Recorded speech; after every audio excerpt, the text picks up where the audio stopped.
आज तक रेडियो सुनता है सारा जहां।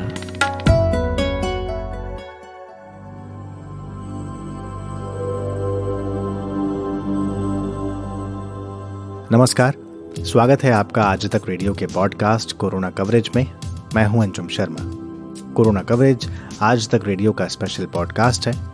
हमारी कोशिश है कि इस महामारी से जुड़े नए अपडेट्स की जानकारी और नई मेडिकल रिसर्च के बारे में आपको बताते रहें, ताकि कोरोना का आप और हम डटकर सामना कर सकें, जागरूक हो सकें, जान सकें कि देश और दुनिया में इस बीमारी को लेकर क्या कुछ चल रहा है और कितने दिन और लगेंगे हमें इस बीमारी से पार पाने में। कोरोना कवरेज के आज के एपिसोड में हम बताएंगे कि किसी संक्रमित व्यक्ति के साथ रह रहे पेट यानी पालतू पशु को भी हो सकता है कोरोना। करेंगे तुलना कि कोरोना से प्रभावित देशों में कितना है परीक्षण का दाम, यानी क्या भारत में कोविड के टेस्ट महंगे हैं या सस्ते। और अंत में सुनवाएंगे बातचीत कोविड वार्ड में काम कर रही एक नर्स से। लेकिन सबसे पहले कोरोना हेडलाइंस।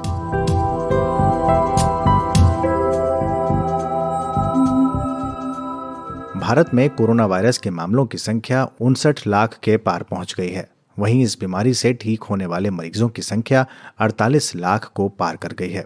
केंद्रीय स्वास्थ्य मंत्रालय के आंकड़ों के अनुसार पिछले 24 घंटों में कोरोना वायरस के 85,000 से ज्यादा नए मामले सामने आए हैं। वहीं इस दौरान 1,000 से ज्यादा लोगों की मौत हुई है। दिल्ली में बढ़ते कोरोना मामलों के बीच स्वास्थ्य मंत्री सत्येंद्र जैन ने ऐलान किया है कि कोरोना का डाउन ट्रेंड अब शुरू हो गया है। पिछले एक हफ्ते तक रोजाना 4,000 से कम मामले दर्ज हुए हैं। वहीं दिल्ली का डबलिंग रेट अब 50 दिन के आसपास पहुंच गया है। स्वास्थ्य मंत्री ने बताया कि दिल्ली में 2 हफ्तों में ट्रेंड नीचे जाएगा, क्योंकि कोरोना का ट्रेंड काफी ऊपर चढ़ने के बाद अब थम गया है। हरियाणा सरकार ने 26 सितंबर से एक ट्रायल के आधार पर विश्वविद्यालयों और कॉलेजों को फिर से खोलने की अनुमति दी है। हरियाणा उन कुछ राज्यों में शामिल है जिसने 21 सितंबर से स्कूल खोलने की इजाजत दी है। असम, मिजोरम, नागालैंड, मेघालय, जम्मू कश्मीर, पंजाब, हरियाणा, हिमाचल प्रदेश में स्कूलों को आंशिक रूप से फिर से खोले जाने के कुछ हफ्तों बाद कुछ अन्य राज्य आगामी हफ्तों में ऐसा करने की योजना बना रहे हैं। एडवेंचरस खेलों के शौकीन लोगों का इंतजार अब खत्म हो गया है। कोविड के कारण थमी राफ्टिंग शनिवार को फिर से गंगा में तैरती दिखाई दी। शासन से रिवर राफ्टिंग को हरी झंडी मिलने के बाद अब 21 जून 2021 तक राफ्टिंग चल सकेगी। शासन ने इसके लिए संबंधित जिला अधिकारियों को कोविड-19 की गाइडलाइन का पालन करवाने के निर्देश दिए हैं। उत्तर प्रदेश के मुख्यमंत्री योगी आदित्यनाथ ने कहा है कि कोविड-19 की पॉजिटिविटी दर को 4% नीचे लाने के लिए पूरी कोशिश की जाए। साथ ही मृत्यु दर को 1% से नीचे लाने के लिए हर संभव प्रयास किए जाएं। उन्होंने लखनऊ मंडल में कोरोना पर नियंत्रण के लिए सतत जागरूकता की जरूरत बताई। जर्नल सेल पत्रिका में प्रकाशित शोध के मुताबिक German centre for neuro degenerative and charity university medicine Berlin के वैज्ञानिकों ने कोरोना संक्रमित मरीजों के खून से 600 अलग अलग प्रकार के एंटीबॉडीज ली। प्रयोगशाला में प्रत्येक एंटीबॉडी पर वायरस का असर जांचा गया। वैज्ञानिकों ने इन एंटीबॉडीज के जरिए फिर से एक कृत्रिम एंटीबॉडी का विकास किया। वैज्ञानिकों ने बताया कि न्यूट्रलाइजिंग कहलाई जाने वाली इस एंटीबॉडी का कोरोना पर असर दिखा। आप सुन रहे हैं आज तक रेडियो, ये है कोरोना कवरेज। कोरोना से पूरी दुनिया परेशान है।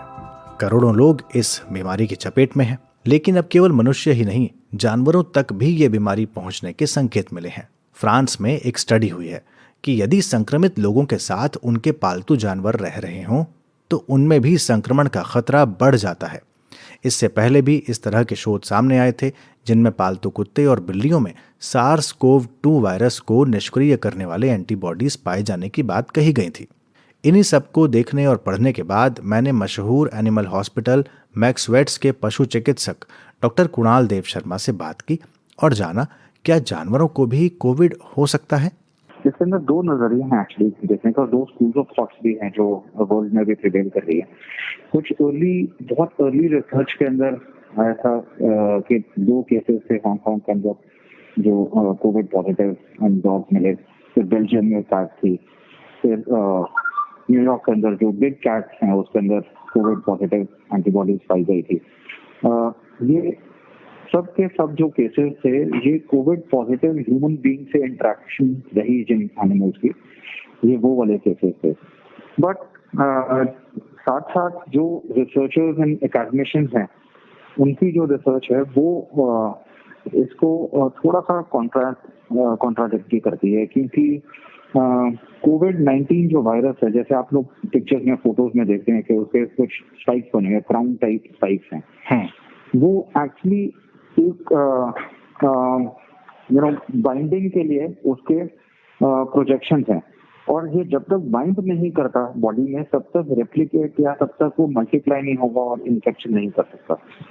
बाइंडिंग के लिए उसको ACE2 रिसेप्टर्स, एंजियोटेंसिन रिलेटेड कुछ रिसेप्टर्स हैं जिनके साथ बॉडी पे उनको बॉडी के अंदर उसको बाइंड करना है।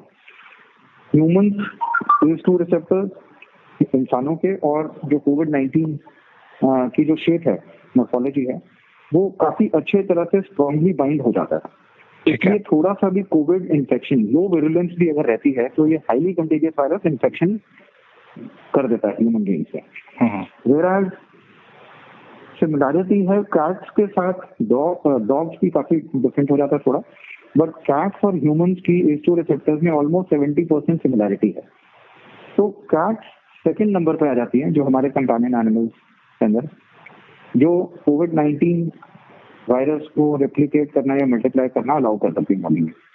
पर कैट्स को ह्यूमन बीइंग के मुकाबले काफी हाई विरुलेंस चाहिए, काफी ज्यादा कोविड-19 वायरस अगर प्रेजेंट होगा तभी वो इन्फेक्शन उसके अंदर, कैट के अंदर बढ़ते सिम्टोमेटिक इन्फेक्शन वो क्रिएट कर पाएगा। डॉग्स में और भी ज्यादा है, डॉग्स को और भी हाई विरुलेंस चाहिए। एक हाउस होल्ड के अंदर अगर तो कोविड-19 पेशेंट है और उसके आसपास कैट्स हैं या डॉग हैं, तो just by being in the presence उनको इन्फेक्शन नहीं होगी। बट अगर तो बहुत ही क्लोज एसोसिएशन है, जो कि कुछ हाउस होल्ड में बहुत ही क्लोज एसोसिएशन होती है, दे ऑलमोस्ट एक ही बर्तन में वो खाना भी खा लेते हैं, सेम पानी पी लेते हैं, या बिल्कुल ही साथ में सो रहे हैं, और तो उसके अंदर theoretically chances of infections are there, and also at the same time they have a few examples and instances from the world जिसमें कुछ एनिमल्स के अंदर ये ऑलरेडी प्रूव हो गया है और पॉजिटिव हुआ है। ठीक है, but this is in the broader view, companion animals are much safer than human beings in terms of COVID-19 infection. ठीक है। जो भी आपने मुझे एग्जांपल्स दिए कैट्स और डॉग्स के, मेरा सवाल ये है कि क्या ये सीमित है केवल डॉग्स और कैट्स तक, या ये हम सभी जानवरों की बात कर रहे हैं? कोई भी जानवर होता है एक्चुअली, कोई भी वायरस है, जैसे कोरोना एक फैमिली है, बहुत बड़ा वायरस है इसका। तो कोई भी जो वायरस है ये किसी भी मैमल में पाया जा सकता है। जैसे कोरोना वायरस ऑलरेडी बोवाइन्स में, बफलोस में, काउस में और जितने भी मैमल्स हैं उनके अंदर ऑलरेडी पाया जाता है। ये एक पर्टिकुलर स्ट्रेन है उसका कोविड-19 जो, तो ये किसी में भी थियोरेटिकली तो जा सकता है, पर इसको रिसेप्टर्स चाहिए, और रिसेप्टर की शेप अलग अलग है हर जानवर की। तो रियली उसके पीछे अभी इतनी रिसर्च नहीं हुई है कि किस और जानवर में जा सकता है वायरस और रेप्लिकेट कर सकता है, सरवाइव कर सकता है या नहीं कर सकता। इसके पीछे तो बहुत सालों की रिसर्च चाहिए होती है। ठीक है, इसके ऊपर अभी कमेंट करना ठीक नहीं रहेगा। दूसरा, एक एंटीबॉडीज भी मतलब इनके अंदर पाई गई, पता लगा कि भाई जिससे आप कोविड से बच भी सकते हैं, वो वाली एंटीबॉडीज भी आपके अंदर हैं। तो एक इससे दो चीजें सामने आ रही हैं। एक तो ये कि उनके अंदर कभी कोविड के लक्षण रहे होंगे, इस वजह से एंटीबॉडीज बनी। एक चीज तो ये अगर एक्सपोजर को इंडिकेट करता है कि कोविड से एक्सपोजर हुआ और इम्यून सिस्टम ने रिस्पॉन्ड किया बाय प्रोड्यूसिंग एंटीबॉडीज। मेरा क्वेश्चन ये है कि क्या उस एंटीबॉडीज का इस्तेमाल फर्दर रिसर्च के लिए किया जा सकता है कि भाई उससे बचा ऑलरेडी किया जा रहा है, ऑलरेडी हो रहा है रिसर्च इस पर। जर्मनी के अंदर एक प्रोफेसर है म्यूनिख यूनिवर्सिटी में जो ऑलरेडी इस पर रिसर्च कर रहे हैं। सो जो एंटीबॉडीज, जैसे जब बॉडी किसी भी वायरस से एक्सपोज होती है तो body will respond by producing antibodies to fight the antigen, to fight the virus. This is true for, ये हमारी ह्यूमंस के अंदर भी है और ऐसे जानवर के अंदर भी है। किसी भी एनिमल की जो एंटीबॉडीज हैं, पर वो एंटीबॉडीज डिफरेंट होती है, स्पीशीज स्पेसिफिक है। तो ऐसा नहीं है कि आप ह्यूमंस की एंटीबॉडीज को फ्रीली यूज कर सकते हैं किसी भी जानवर में एंड वाइस वर्सा, बट उसको थोड़ा ट्वीक करके, उसके ऊपर रिसर्च एंड डेवलपमेंट करके, there is a possibility that animal की जो एंटीबॉडीज बनती है एनिमल्स के अंदर, वो हम दूसरी क्रॉप स्पीशीज के अंदर भी यूज हो। उसके ऊपर अभी ऑलरेडी रिसर्च जारी है। तो कोरोना से सब परेशान हैं, लेकिन हर परेशानी का समाधान होता है, इसका भी जल्दी होगा। वैसे इस बीमारी को जांचने के लिए एंटीजन से लेकर RT-PCR जैसे टेस्ट कराए जाते हैं। इन टेस्ट की कीमत किसी देश में कम है, किसी में ज्यादा। दुनिया के सबसे ज्यादा कोरोना प्रभावित देशों में भारत शामिल है। ऐसे में RT-PCR जैसे टेस्ट की अधिक कीमत पर कई बार सवाल उठे हैं। तो सवाल उठता है कि क्या भारत में कोविड-19 टेस्ट की कीमत और देशों की तुलना में ज्यादा है या कम है? इसके लिए मैंने बात की इंडिया टुडे ग्रुप के पत्रकार निखिल रामपाल से। Nikhil Rampal data intelligence unit में आंकड़ों पर काफी बारीकी से नजर रखते हैं। देखिए, कोविड जो टेस्ट है पब्लिक हेल्थ केयर फैसिलिटीज में मोस्ट ऑफ द कंट्रीज में फ्री है इस समय, है ना। तो भारत भी उससे अछूता नहीं है। अगर आप पब्लिक हेल्थ केयर फैसिलिटी में जाते हैं तो फ्री में कोविड टेस्ट होता है। लेकिन जो प्राइवेट लैब टेस्ट है, उनकी अगर हम टेस्टिंग की कीमत देखें तो भारत में कहीं ना कहीं 1600 रुपए तक का जो है टेस्टिंग प्राइस है वो कैप करके रखा गया है। अब ऐसे में 1600 रुपए को अगर आप डॉलर में डाल देंगे तो ये करीब $21 के करीब बैठ जाता है। हमने इसकी पड़ताल की और जितने टॉप 10 कंट्रीज हैं जहाँ पे सबसे ज्यादा कोरोना के केस है, वहाँ पाया कि ये जो $22 का टेस्ट है प्राइवेट लैब में, ये दुनिया में सबसे सस्ता है। मतलब सबसे कम कीमत भारत में है। तो ये हमने पाया। आप देखिए, $21 की कीमत इंडिया में है, रशिया में यही $24 का है, अर्जेंटीना में $73 का है, ब्राजील में $68 का है और साउथ अफ्रीका में $60 का है। और ये अमेरिका के जैसे अमेरिका में तो ये $200 तक चला जाता है ना। $200 कितना होगा, अराउंड 10-12 हज़ार से ऊपर थोड़ा ये चला जाता है। और पेरू में भी ये $168 तक पहुंचता है। मैक्सिको में भी काफी ज्यादा इसकी कीमत है। भारत में काफी कम है कीमत। लेकिन RT-PCR की बात करें निखिल जी, तो RT-PCR का दाम जो है पहले 2400 था, उसे घटाकर 1600 किया गया। लेकिन अभी भी बहुत बड़ा तबका ऐसा है जो कहता है कि अभी भी हमारे जो टेस्ट है वो 1600 भी महंगा है, इसको और कम होना चाहिए। हाँ, तो देखिए, इसका सबसे सिंपल एक मैं आपको जस्टिफिकेशन दूंगा कि ये $22 जो है पूरी दुनिया में सबसे कम कीमत है। बावजूद इसके ये महंगा इसलिए होता है क्योंकि हमारी जो आमदनी है वो इतनी ज्यादा नहीं है कि एक टेस्ट को हम इतना अफोर्ड कर पाए। अगर आप जो वर्ल्ड बैंक का डेटा है ना पर कैपिटा इनकम पे, तो DIU ने क्या किया, प्रति व्यक्ति आय निकाली सभी कंट्रीज की जहाँ पे कोरोना बहुत ज्यादा है, और उस प्रति व्यक्ति आय का हमने मंथली एस्टिमेट निकाला कि अच्छा ये एक महीने में एक इंडियन इतना कमाता है, एक अमेरिकी इतना कमाता है ना। तो आप देखो फिर इस श्रेणी में अगर आप देखो पर कैपिटा इनकम में, फिर यूएस चाहे $200 का टेस्ट है पर उसके बावजूद यूएस पीछे हो जाता है क्योंकि यूएस में इनकम भी बहुत ज्यादा है ना। तो अगर आप ध्यान से देखो तो जो $22 है या जो 1600 रुपए की बात कर रहे हैं, अगर हमारे देश में प्रति व्यक्ति आए लगभग 10-12 हज़ार रुपए हो महीने की, तो उस केस में तो फिर आपका 13% इनकम तो ये एक टेस्ट ही खा गया है ना। और अगर आप परिवार के 4 लोगों को टेस्ट कराओगे तो आपके महीने की आधी इनकम तो कोरोना के टेस्ट कराने में निकल जाएगी, अगर आप 10,000 रुपए मतलब औसत रूप से कमाते हो महीने का, तो है ना। तो अमेरिका में अगर किसी की जो इनकम है वो $4-5 हज़ार पर मंथ है, तो उसके लिए तो $200 कुछ नहीं है, उसके लिए तो $200 3% है उसकी इनकम का। सेम विद रशिया में भी भारत जितने प्राइस है $24 के करीब, है ना। पर वो भी रशिया की जो किसी रशियन की जो इनकम है उसका 3% भी नहीं रहता। तो ऐसे में अफोर्डेबिलिटी जरूर कहीं ना कहीं ऊपर आती है कि $22 का प्राइस होने के बावजूद, क्योंकि हमारी इनकम जितनी ज्यादा नहीं है, ये चुभता है ना। 13% हमारी इनकम को खा जाता है। आप यही पेरू में देखेंगे तो पेरू में तो बहुत महंगा है प्राइवेट लैब टेस्ट जो है। पेरू में भी वैसे फ्री है RT-PCR, और अगर आप प्राइवेट लैब में टेस्ट करवाते हैं तो एक पेरू के आदमी की 30% इनकम एक टेस्ट खा जाता है क्योंकि वो इतना महंगा है। मैक्सिको में भी ऐसे चल रहा है, अमेरिका में भी ऐसे है। अमेरिका में तो नहीं, तो बाकी कई कंट्रीज में देखने जाए तो मतलब ऊपर ही है। मंथली इनकम तो कितना परसेंट। लेकिन इसमें कई चीजें ऐसी भी है ना निखिल जी, जिसमें मान लीजिए RT-PCR आप कराते हैं तो वो आप जो $22 बता रहे हैं उस हिसाब से है, और अगर मैं एंटीजन टेस्ट की बात करूं तो वो और सस्ता होगा।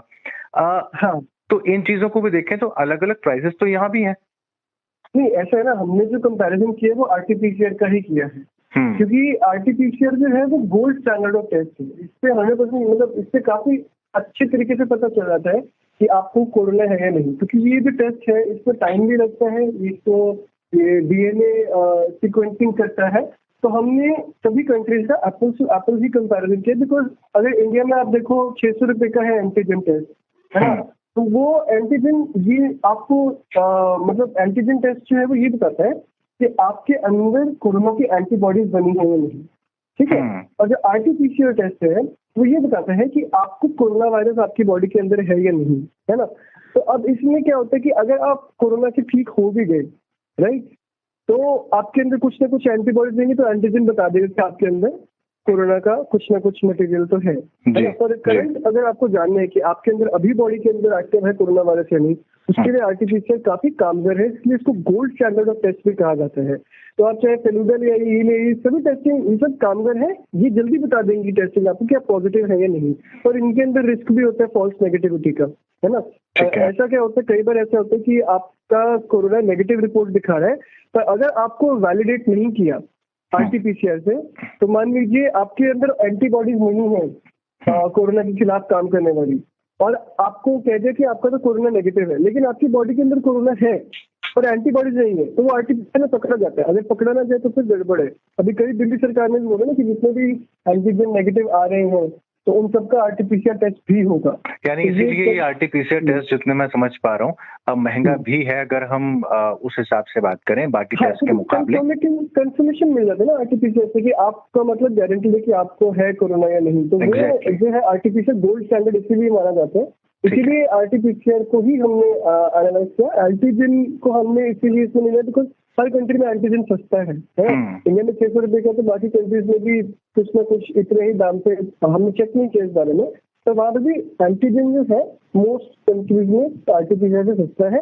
आरटीपीसीआर महंगा हमें लगता है, पर एक अमेरिकी के लिए आरटीपीसीआर महंगा नहीं, एक रशियन के लिए महंगा नहीं, क्योंकि वो उनकी इनकम का कम हिस्सा खाता है। और अगर हम बाकियों से कंपेयर करें तो हमारे यहाँ आरटीपीसीआर जो है वो सस्ता भी है।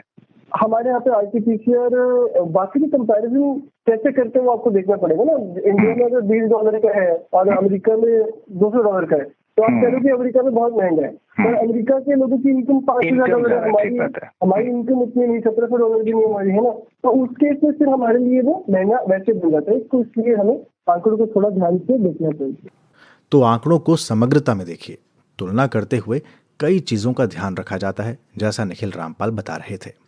यहाँ एक ब्रेक के लिए रुकेंगे, ब्रेक के बाद लौटेंगे तो बात करेंगे कोरोना वॉरियर की। कमाते हैं लेकिन बचा नहीं पाते, बचाते हैं तो उससे कमा नहीं पाते। शेयर की चाल, निवेश का हाल, बाजार का तमाशा, इकोनॉमी की भाषा, बॉन्ड, बीमा, सोना, चांदी, सबकी होती है बात। बचाते रहो नारे के साथ। हर शनिवार मैं यानी नितिन ठाकुर आपकी मुलाकात कराऊंगा आपके मनी मैनेजर से।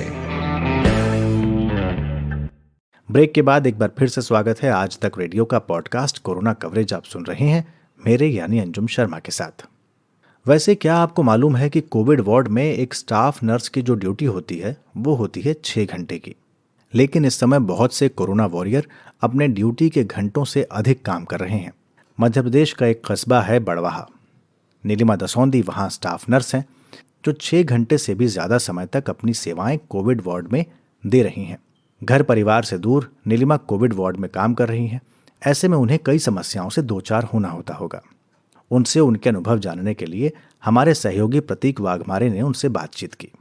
नीलिमा जी, अभी थोड़ी देर पहले जब आपसे बात हो रही थी, आपने बताया मुझे कि आप 6 घंटे की जगह 6 घंटे से ज्यादा अपनी ड्यूटी देती है, जबकि आपका ड्यूटी आवर सिर्फ 6 घंटा है। इसके पीछे की वजह क्या है?